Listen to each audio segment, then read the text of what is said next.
You will sign it, Danielle. For the family. My mother's voice, usually a soothing melody, was a steel trap. The antique silver spoon clattered against the porcelain, a jarring punctuation to the tense silence that had fallen over our usual Sunday brunch. My father, Marcus Thorne, a man whose presence usually filled a room with booming laughter and an air of effortless command, sat across from me, his face a mask of cold resolve I'd rarely seen directed at me.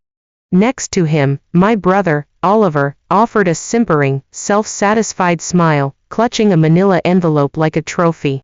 Inside, I knew, was the deed to the old orchard land, a property that had been in our family for generations, a property they were demanding I sign over to him. My hand tightened around my coffee mug, knuckles white.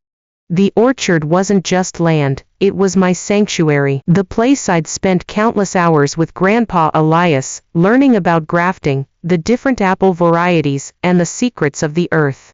He'd always said it was mine, a verbal promise reinforced by years of shared dreams of turning it into a sustainable farm. But now, it was Oliver's inheritance, conveniently decided after Grandpa's passing, an inheritance that would pave the way for him and his wife's monstrous resort development. Why now? Why this sudden, united front? And why was my father, who always preached fairness, so adamant? It's for the good of the family, Danielle, Dad repeated, his voice low but firm, cutting through my thoughts. Oliver needs this. His project, it's going to bring us all prestige.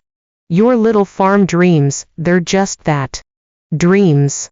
Dreams that Grandpa Elias shared, I countered, my voice tight with a pain that went deeper than just property.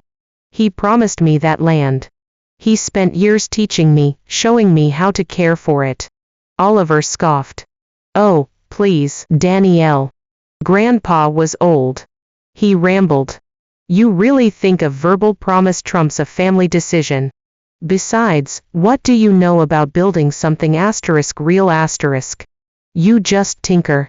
You hide away in that old farmhouse. His words stung, echoing a dismissive tone I'd grown accustomed to from him, but this time, it was amplified by my parents' silent agreement. They saw me as the eccentric, the one who preferred dirt under my fingernails to a suit and tie, the one who wasn't driven like Oliver. What they didn't know, couldn't see, was the quiet, methodical drive that had led me to devour every book on sustainable agriculture, every obscure historical text about the land itself, every detailed report on local water rights. They underestimated the depth of my quiet obsession, my meticulous research into the very foundations of the Thorne family's wealth. The next few weeks were a blur of lawyer letters, strained phone calls, and my parents' relentless pressure. They painted me as selfish, as holding the family back from a grand future. Oliver, meanwhile, strutted around like he already owned the orchard, bringing developers to walk the land, their expensive shoes trampling the very soil I had carefully nurtured. There was a sickening knot in my stomach every time I saw them, a cold dread that my legacy, Grandpa Elias' legacy, was about to be obliterated. What was so urgent about this particular piece of land? For Oliver's project, why couldn't they use one of the many other vast parcels our family owned? The question gnawed at me. There was something more than just profit driving their insistence, a missing piece to the puzzle of their sudden, aggressive unity. The local news began to feature Oliver's Thorne Family Legacy Resort, touting its supposed economic benefits for the struggling town. The stakes escalated from a personal battle over inheritance to a very public fight for the soul of our community. Small farmers, struggling to compete with corporate agriculture, looked to me, a quiet, almost reclusive figure, for an answer. The local environmental group, aware of the delicate ecosystem of the orchard and the crucial aquifer beneath it, also reached out, their desperate pleas highlighting the broader ecological consequences of Oliver's concrete monstrosity. It wasn't just my land anymore, it was the town's water, its agricultural future, its very identity. How could I, a seemingly ordinary woman, fight against the combined might of my powerful family and their influential connections? The answer, I realized, lay not in open confrontation, but in the meticulous accumulation of knowledge, a skill I had honed over years of quiet observation and study. I spent countless hours in the county archives, poring over old land deeds, water rights, and obscure legal precedents. I cross-referenced historical maps with geological surveys of the orchard, piecing together a forgotten narrative. My nights were filled with research into obscure environmental regulations and the very specific lineage of the Thorne family's land acquisitions dating back generations. Grandpa Elias, in his rambling stories, had often alluded to the old ways, to secrets buried deep, words I dismissed as the musings of an aging man. Now, they took on a chilling new significance. There was a hidden layer to the Thorne family's prosperity, a foundation built on something far less savory than public perception suggested. The grand unveiling of Oliver's resort plans was set for the annual Thorne Family Gala, a lavish affair where powerful figures from the state and local community gathered. The air crackled with anticipation, everyone expecting Oliver's triumphant announcement. I arrived quietly, dressed simply, a stark contrast to the glittering crowd, a thick, aged leather-bound journal tucked discreetly into my inner jacket pocket. Oliver, radiant in an expensive suit, took the stage, projector screens displaying sleek architectural renderings of his resort. "This," he announced, his voice ringing with confident authority, "is the future of the Thorne family." Just as he was about to sign the ceremonial document with a local official, I stepped forward, my voice cutting through the applause, calm but clear. "Before you sign, Oliver, perhaps we should address a small oversight." A ripple of murmurs went through the crowd. My parents exchanged furious glances. "Danielle, what are you doing?" my father hissed, stepping towards me. "Just clarifying a few historical details, Dad," I replied, meeting his gaze. "Details that affect the validity of this entire project." I walked to the microphone, pulling out the journal. "This isn't just an old family journal," I began, my voice gaining strength. "It's Grandpa Elias' detailed record of every land acquisition and water right tied to the Thorne family. And it contains a very interesting anomaly regarding the orchard land." I opened the journal to a faded, meticulously drawn map. "You see this blue line?" I pointed to a faint tracing. "This isn't just a stream. This is the boundary of the original Thorne family land grant from the 1800s. And more importantly, it marks the exact location of the subterranean spring that feeds the entire town's historical water supply." The room fell silent. Oliver's confident smile faltered, replaced by a flicker of confusion. "What does that have to do with anything, Danielle?" he blustered, trying to regain control. "Everything, Oliver," I stated, my eyes locking onto his. "Because for generations, the Thorne family has claimed ownership of all the land surrounding this spring, including the orchard." But what Grandpa Elias meticulously documented, what he knew, was that the original grant explicitly stated that the spring itself, and a crucial easement for its access and protection, was to remain communal, held in trust for the town.